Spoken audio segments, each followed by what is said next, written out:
Hello, ഇന്ന് നമ്മൾ രാത്രിയിൽ ചാക്കരി കൊണ്ടുണ്ടാക്കുന്ന ഒരു പത്തിരിയാണ് കേട്ടോ ഉണ്ടാക്കുന്നത്. ഇത് സാധാരണ കണ്ണൂരൊക്കെ ആണെങ്കിൽ അവർ പൊടിയായിട്ട് മാവ് പൊടിയാക്കിയിട്ട് അതിൽ ചൂടുവെള്ളം ഒഴിച്ചിട്ടാണ് ഉണ്ടാക്കുന്നത്. പക്ഷെ ഞാൻ ആ ഒരു രീതിയിൽ ഉണ്ടാക്കാൻ ശ്രമിച്ചിട്ട് എനിക്ക് നല്ലതുപോലെ വരുന്നുണ്ടായിരുന്നില്ല. അങ്ങനെ ഞാൻ എന്നെ കണ്ടുപിടിച്ച മറ്റൊരു മാർഗ്ഗമാണ് കേട്ടോ. ചാക്കരി ഞാൻ രാവിലെ ചോറ് വയ്ക്കുന്ന സമയത്ത് തന്നെ കുറച്ച് ചൂടുവെള്ളത്തിൽ ഒഴിച്ചു വെച്ചിട്ടുണ്ട്. ചൂടുവെള്ളത്തിൽ കുതിർക്കാൻ വേണ്ടിയിട്ട് വെച്ചിട്ടുണ്ടായിരുന്നു. ചാക്കരി ആയതുകൊണ്ട് തന്നെ നല്ലോണം അരയാൻ നല്ല സമയം എടുക്കും കേട്ടോ. എന്നിട്ട് ഇത് നല്ല മയത്തിൽ അരച്ചെടുത്തതിന് ശേഷം നമ്മൾ ഇടിയപ്പത്തിനൊക്കെ കിണ്ടിയെടുക്കൂലേ, അതുപോലെ നമ്മൾ ഈ കപ്പി കാച്ചും പോലെ അങ്ങനെ കിണ്ടിയെടുക്കണം. ഇങ്ങനെ അടുപ്പിൽ വെച്ചിട്ട് നല്ലോണം അങ്ങോട്ട് കിണ്ടി അത് ഒരുവിധം ഒന്ന് കിണ്ടി വരുന്ന സമയത്ത് കുറച്ച് ഈ പച്ചരിപ്പൊടി ഞാൻ എടുത്തു വെച്ചിട്ടുണ്ട്. ആ ഒരു പച്ചരിപ്പൊടിയും കൂടി ഇതിലിട്ടിട്ട് നല്ല മയത്തിൽ വിരകി അതിനെന്തോന്നെന്ന് പറയും, കുഴച്ച് പിന്നെ നമ്മൾ സാധാരണ പത്തിരി ഉണ്ടാക്കുന്ന പോലെ തന്നെ അങ്ങ് ഉണ്ടാക്കിയാൽ മതി. അപ്പോൾ ഇന്ന് രാത്രത്തേക്ക് നമ്മൾ പത്തിരിയും മീൻകറിയുമാണ്. രാവിലെ ഞാൻ കൊഴിയാള വാങ്ങിച്ചിട്ടുണ്ടായിരുന്നല്ലോ, അതിൽ കുറച്ചെടുത്ത് ഉച്ചത്തേക്ക് പൊരിക്കുകയും ചെയ്ത് കുറച്ച് രാത്രത്തേക്ക് കറിയും വെച്ചിട്ടുണ്ടായിരുന്നു. അപ്പോൾ രാത്രി നമുക്ക് പത്തിരിയും മീൻ കറിയുമാണ്.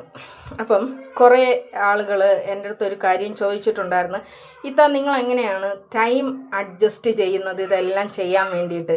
എൻ്റെ പൊന്നു മുത്തുമണികളെ, ടൈം അഡ്ജസ്റ്റ് ചെയ്യുന്നതൊന്നുമില്ല. നമുക്ക് ഇഷ്ടമുള്ളൊരു കാര്യത്തിന് വേണ്ടിയിട്ട് നമ്മൾ കൂടുതൽ സമയം അതിന് വേണ്ടിയിട്ട് സ്പെൻഡ് ചെയ്യാൻ നമുക്ക് ഇഷ്ടമായിരിക്കും. നമുക്ക് ഇഷ്ടമുള്ളൊരു കാര്യം ചെയ്യാൻ വേണ്ടിയിട്ട് നമുക്ക് സമയം ഒരുപാട് കിട്ടും. എന്നെ സംബന്ധിച്ചിടത്തോളം എനിക്ക് വലിയ സമയങ്ങളായിട്ടൊന്നും തോന്നുന്നില്ല. ഇതൊന്നും വലിയ പാടായിട്ടൊന്നും എനിക്ക് ഫീൽ ചെയ്യാറില്ല. എൻ്റെ അടുത്ത് എല്ലാവരും ചോദിക്കുന്ന ഒരു ചോദ്യമാണ്, ഇതൊക്കെ എങ്ങനെ നിങ്ങൾ മാനേജ് ചെയ്യുന്നത്? എനിക്കറിയാൻ പാടില്ല. പക്ഷേ ഞാൻ നിങ്ങളെപ്പോലെ തന്നെയാണ്, സാധാരണ രീതിയിൽ ജീവിതം നയിക്കുന്ന ഒരാൾ തന്നെയാണ്. ഇതൊന്നും വലിയ ക്രെഡിറ്റായിട്ട് കൊണ്ടു നടക്കാനൊന്നും എനിക്ക് ആഗ്രഹവും ഇല്ല, എനിക്ക് ഇഷ്ടവും ഇല്ലാത്തൊരു കാര്യമാണ്. കാരണം ഇത് ആർക്ക് വേണ്ടിയിട്ടാണ് ചെയ്യുന്നത്? എൻ്റെ സ്വന്തം മക്കൾക്കും എൻ്റെ സ്വന്തം ഭർത്താവിനും വേണ്ടിയിട്ടാണ് ചെയ്യുന്നത്. അപ്പോൾ ഇതെങ്ങനെ എനിക്കിഷ്ടമുള്ളൊരു കാര്യമല്ലേ? അപ്പോൾ എനിക്കിഷ്ടമുള്ളൊരു കാര്യം ചെയ്യാൻ വേണ്ടിയിട്ട് അതിന് എത്ര സമയം വേണമെങ്കിലും നമുക്ക് എടുക്കാൻ പറ്റും. പിന്നെ തയ്യൽ എന്ന് പറയുന്നത് അത് എനിക്ക് ഭയങ്കര ഇഷ്ടമുള്ളൊരു ജോലിയാണ്. ഞാൻ ലാബ് ടെക്നീഷ്യൻ പഠിച്ചിട്ടുള്ള ഒരാളാണ്, അത് പാസ്സായ ഒരാളാണ്, അത് സെക്കൻഡ് ക്ലാസ്സോടെ പാസ്സായ ഒരാളാണ്. തിരുവനന്തപുരത്തെ വലിയ ഹോസ്പിറ്റലുകളിൽ ഒന്നായ ജൂബിലി മെമ്മോറിയൽ ഹോസ്പിറ്റലിൽ ട്രെയിനിങ് നടത്തിയ ഒരാളാണ്.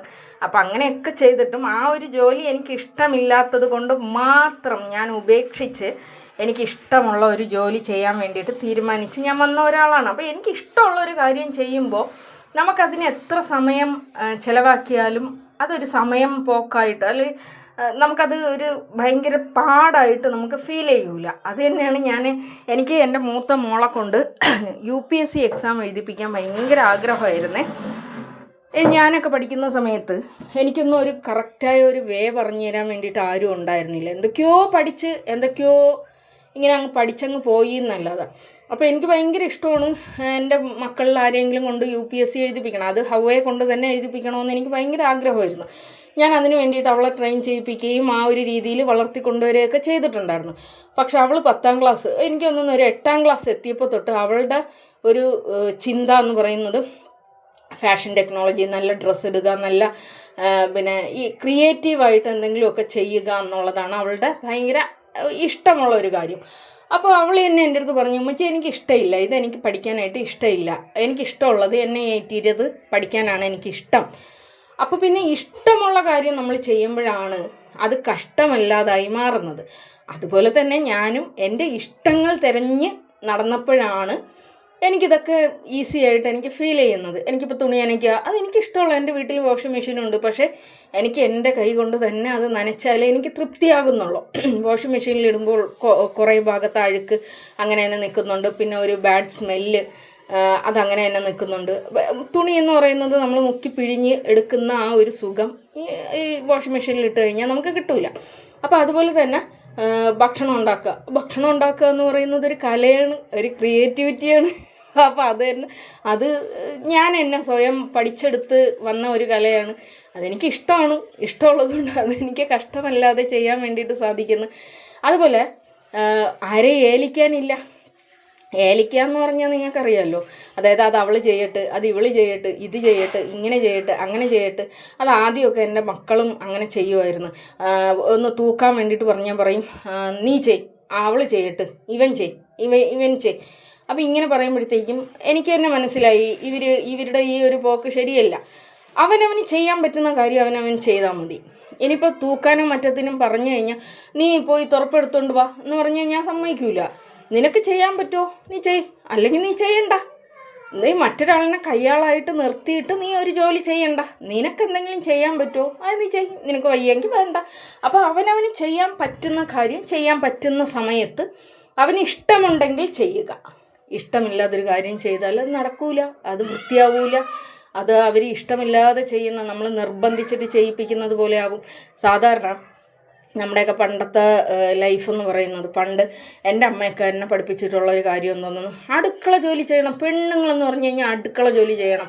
ആണുങ്ങൾ തുണി ഊരി അങ്ങ് അപ്പുറത്ത് എറിഞ്ഞിട്ട് അവിടെ പോയി എടുത്തുകൊണ്ട് വന്ന് അത് നനച്ച് വിരിച്ച് മടക്കി അവരുടെ അലമാരയിൽ കൊണ്ടുവന്ന് വെച്ച് അവർ ഡേ എന്ന് വിളിക്കുമ്പോഴത്തേക്ക് ഓടിച്ചെന്ന് അവരുടെ ഷഡ്ഡിയ വരെ എടുത്ത് അവരുടെ കയ്യിൽ വെച്ച് കൊടുക്കുക.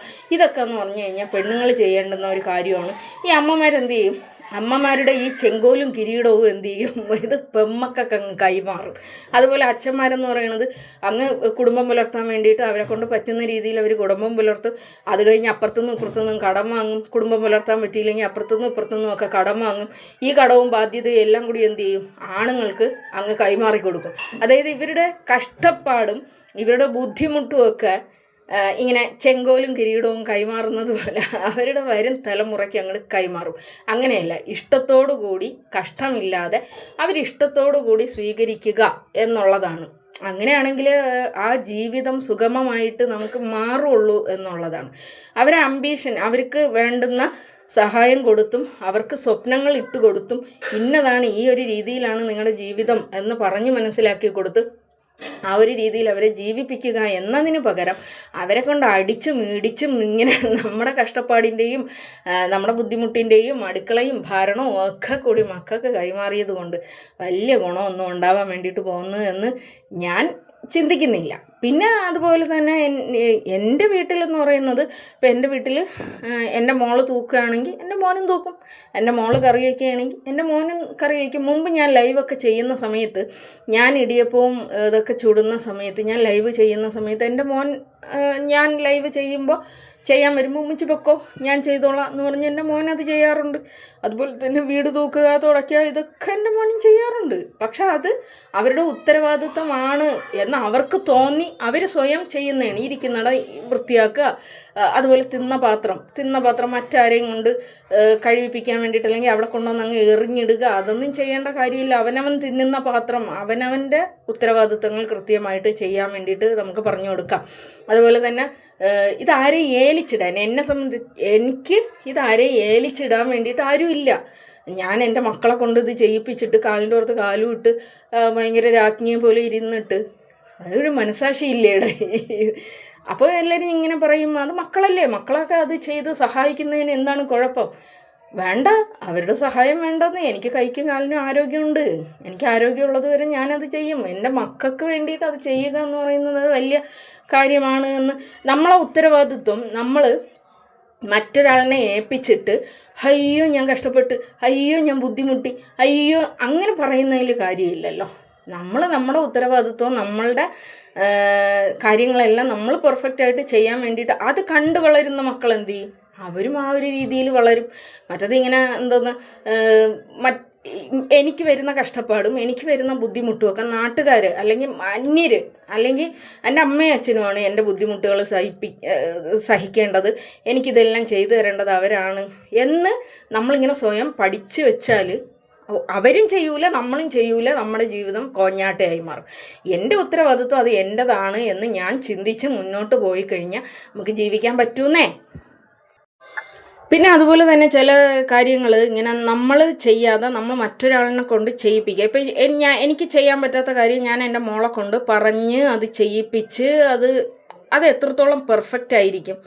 പകരം ഞാൻ ചെയ്ത് ഞാൻ ചെയ്യുന്നത് കണ്ട് എൻ്റെ ഉമ്മച്ചി ഇത് ചെയ്യുകയാണ് എന്ന് കണ്ട് വളരുന്ന കുട്ടികൾ എന്ത് ചെയ്യും? അത് സ്വയം ചെയ്യാൻ വേണ്ടിയിട്ട് തീരുമാനിക്കും. അങ്ങനെ അവരെ സ്വയം പര്യാപ്തമാക്കി മാറ്റുക എന്നുള്ളതാണ്. നമ്മൾ പറഞ്ഞും നിർബന്ധിച്ചും ഇതാണ് നിൻ്റെ ഉത്തരവാദിത്വം, ഇങ്ങനെയാണ് ചെയ്യേണ്ടത് എന്ന് പറയുന്നതിന് പകരം അവർക്ക് മുന്നിലൂടെ നമ്മളത് ചെയ്ത് അവർക്ക് കാണിച്ചു കൊടുക്കുക എന്നുള്ളതാണ്. അപ്പം ഞാൻ പറഞ്ഞു വന്നത്, ഇത് ടൈം അഡ്ജസ്റ്റ്മെൻ്റ് ഒന്നും അല്ല, നമ്മൾ ഇഷ്ടപ്പെട്ട് ചെയ്യുന്നതാണ്